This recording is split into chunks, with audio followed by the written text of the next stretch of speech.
Finally saw The Brutalist after months of waiting and thinking we probably wouldn't get it until after the Oscars. I never thought that. Okay, I did. All right.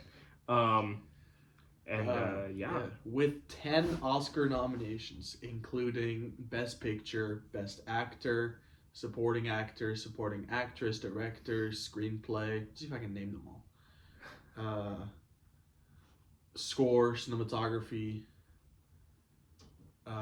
editing, and production design. 10. Damn. The Brutalist is one of the biggest movies that came out this year, and absolutely one of the front runners for a few of those awards that I just named, especially Best Picture. Now, with everything going on with Emilia Perez, that is probably my prediction as of now for Best Picture. You think? Yeah, it's either that or Anora, I guess. Which the Critics' Choice Awards are tonight. They love Anora, so we might see some love for Anora there tonight.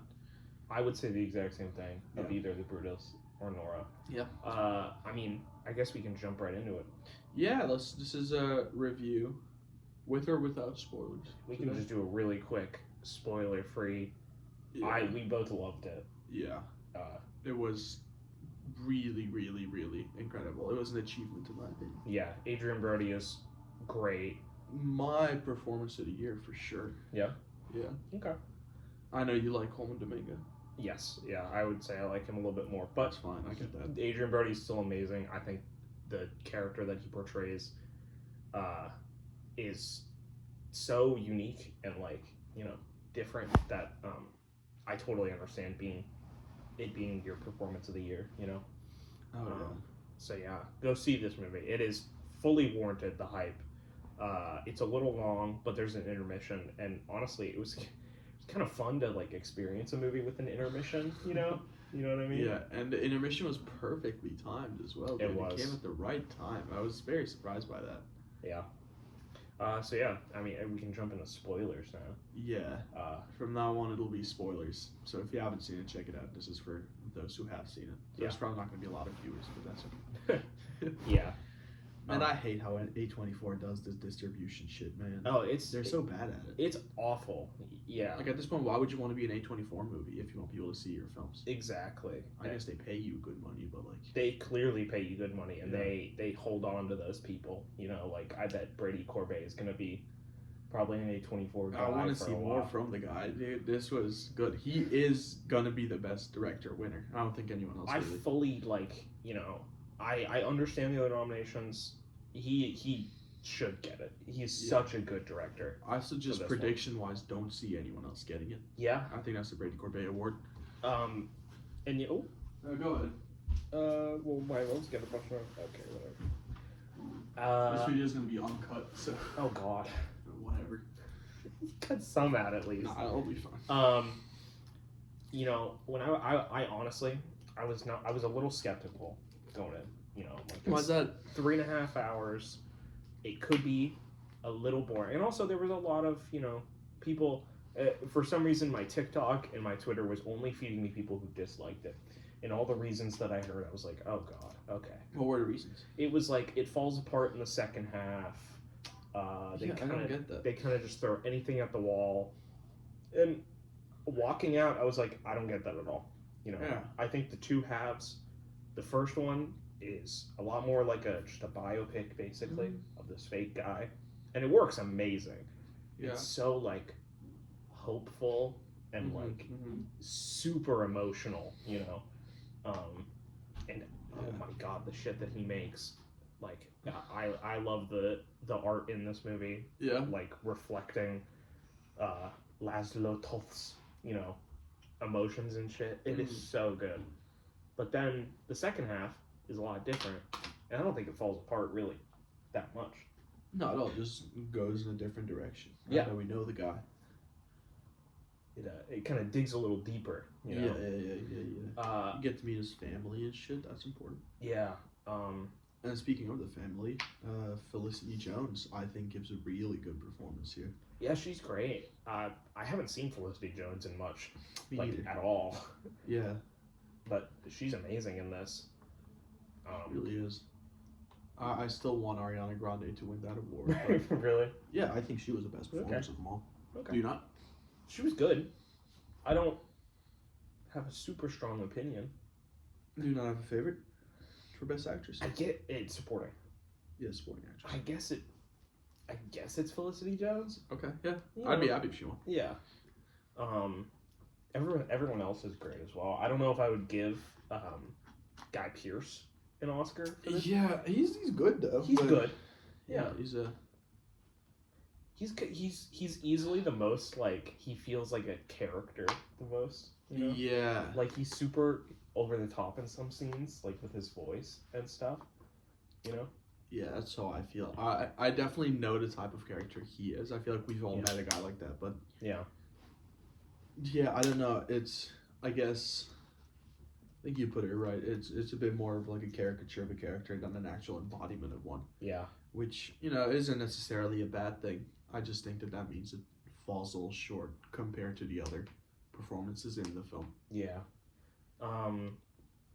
Going back to the first half of the movie, that opening scene, I knew immediately. Oh, gorgeous, I was like, oh my god, this is easily, like you said, front runner for now cinematography. I'd hope so. Immediately for me. On the boat and the Statue of Liberty comes in from the top and then it switches to the side. It was amazing. And that's also obviously the first scene where we see Adrian Brody's performance, and his pure emotion of seeing the Statue of Liberty was so I felt that so much, it was amazing. Just maybe the best opening scene of the whole year, Wow. Okay. It's either that or Dune 2. The Dune 2 opening scene is amazing. And Dune 2 wasn't nominated for cinematography somehow. Yeah.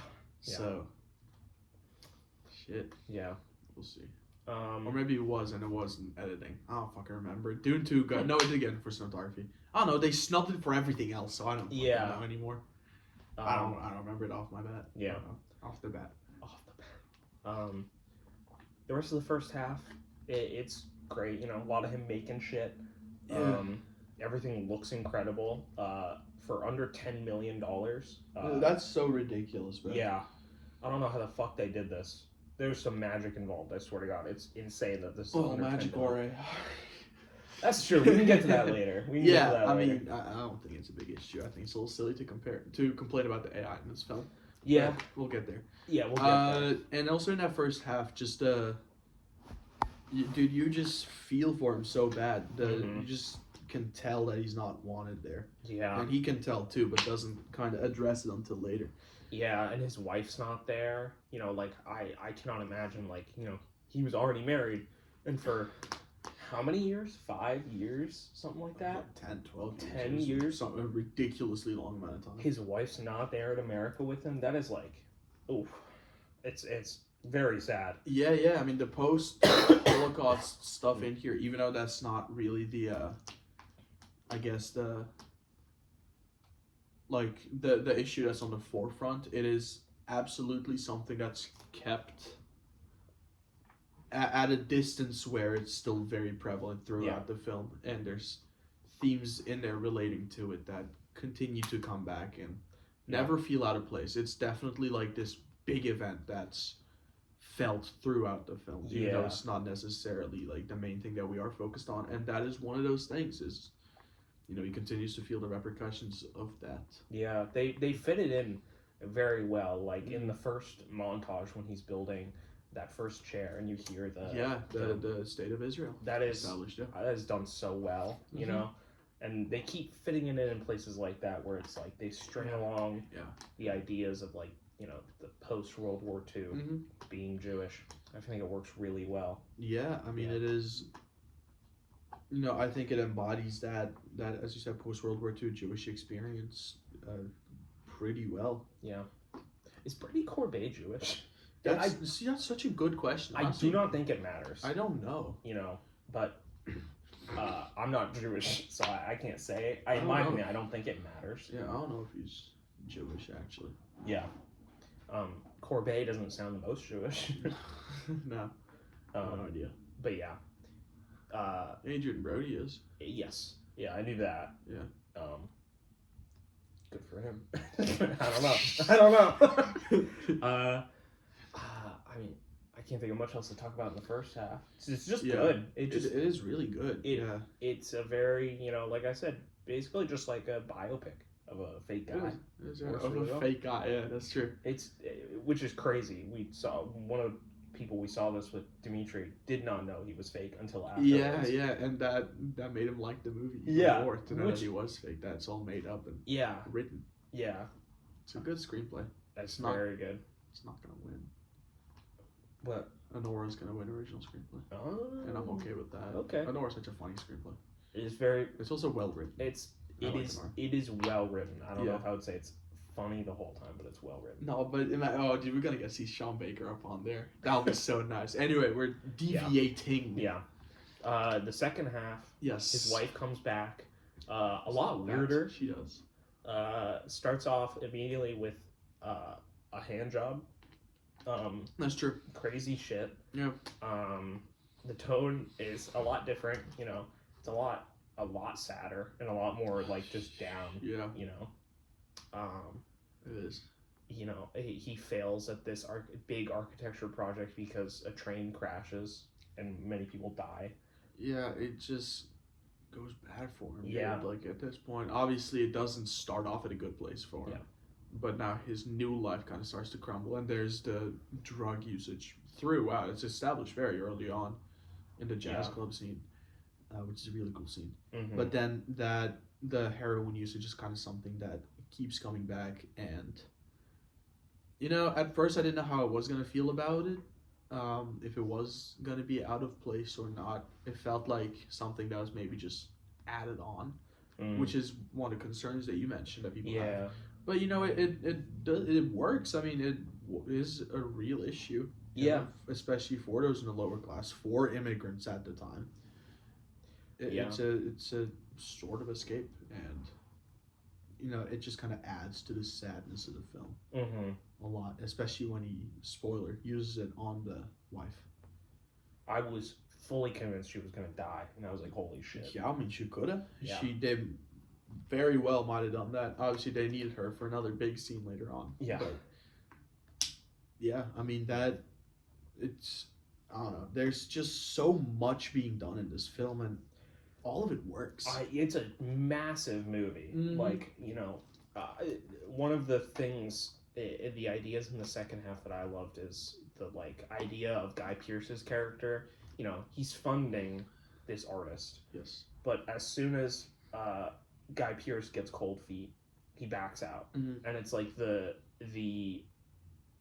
frailty of Guy Pearce isn't an artist. Guy Pearce's character isn't an artist, so he takes away the opportunity for Adrian Brody just because he thinks we can't do this anymore, and it ruins it for Laszlo. It's I love the dynamic of the artist and then the person who I want to say thinks he's an artist. His funder. Yeah. That second half, I didn't expect the time skip either. I thought that was very interesting.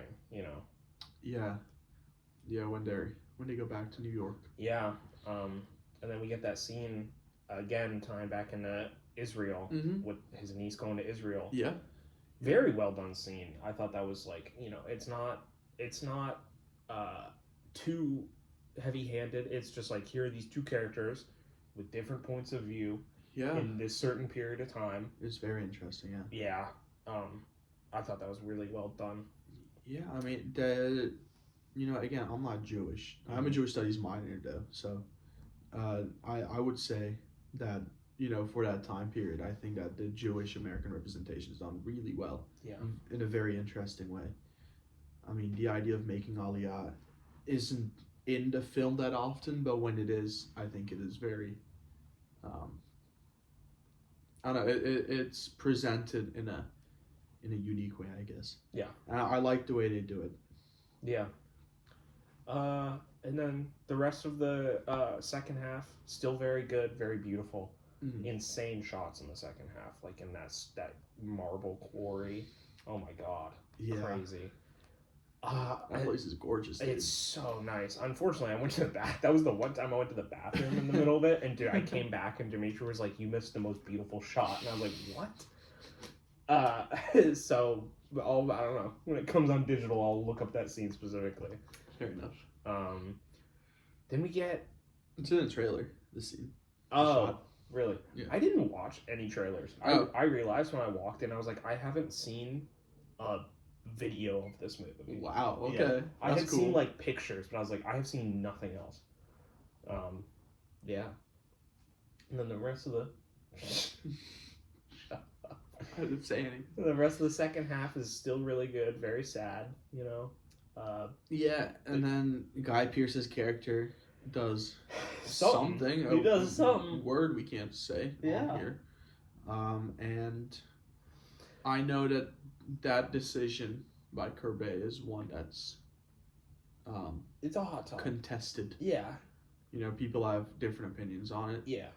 What do you think? It's not like, you know, my favorite part of the second half, not because I'm like uncomfortable or anything. It's just like it feels the most tacked on as an idea, but I still think it's not bad, you know. Yeah, no, I don't know, I feel like it symbolizes something. You know?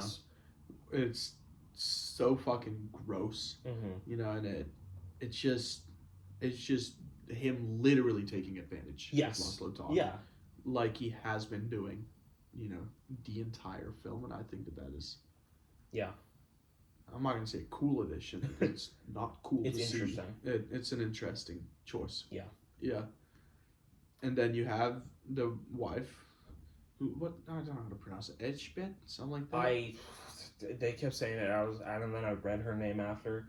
And I was like, oh wow, okay. Edgebet or something. I don't know. But she goes and she confronts them, and you see what a piece of shit his son is. Yeah. And we did know that throughout the movie. We never like his ass.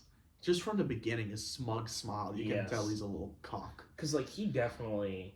They don't say anything. They only imply, but he definitely, like, did something to the niece. Oh, yeah, must have done. Yeah. God knows what, but... Yeah. But, yeah. Something happened. That scene is incredible when she confronts him. I thought that was amazing, because that's almost all... Was it almost all in one shot? It was a very, very long shot. Yeah. And she's walking, so cool. Too. She's walking. It's like she's on her own 2 feet for the first time. It's this new confidence that's risen in her. Yeah. You know? And, dude, just everything that's... You literally see is tied into some sort of fucking figurative, like...